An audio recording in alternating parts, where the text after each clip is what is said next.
सर्वपल्ली राधाकृष्णन एक महान शिक्षाविद, दार्शनिक और भारत के दूसरे राष्ट्रपति थे। उनका जन्म 5 सितंबर 1888 को तमिलनाडु के तिरुत्तनी में एक गरीब ब्राह्मण परिवार में हुआ था। उनके पिता ने उन्हें पुरोहित बनाने का सोचा, लेकिन उनकी मां चाहती थीं कि वे पढ़ाई करें। उन्होंने मद्रास क्रिश्चियन कॉलेज से दर्शन शास्त्र में मास्टर्स की डिग्री प्राप्त की। राधाकृष्णन जी की शिक्षण शैली अत्यंत प्रभावी थी। वे शिक्षा को एक मिशन मानते थे और उनके विद्यार्थियों ने उन्हें बहुत सम्मान दिया।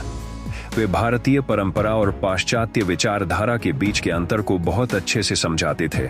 उन्होंने कई महत्वपूर्ण पुस्तकों का लेखन किया, जिसमें उन्होंने भारतीय दर्शन को आधुनिक संदर्भ में प्रस्तुत किया।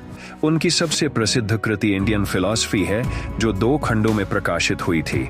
1947 में भारत की स्वतंत्रता के बाद राधाकृष्णन जी को संविधान सभा का सदस्य नियुक्त किया गया और 1952 में वे भारत के पहले उपराष्ट्रपति बने। उनके द्वारा शिक्षा के क्षेत्र में दिए गए योगदान को सम्मानित करने के लिए 1962 में जब वे राष्ट्रपति बने तो उनके जन्मदिन 5 सितंबर को शिक्षक दिवस के रूप में मनाने का निर्णय लिया गया। वे अपने शिक्षकों को एक आदर्श मार्गदर्शक मानते थे और उनका मानना था कि एक शिक्षक ही समाज का असली निर्माता होता है। राधाकृष्णन जी ने हमेशा शिक्षा के महत्व पर जोर दिया और इसे समाज के विकास का मूल आधार माना।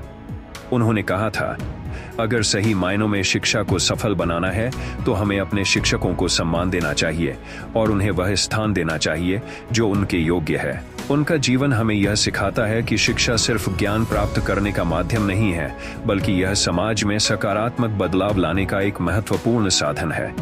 17 अप्रैल 1975 को उनका निधन हो गया, लेकिन उनके विचार और उनके द्वारा दिया गया योगदान आज भी हमें प्रेरित करता है।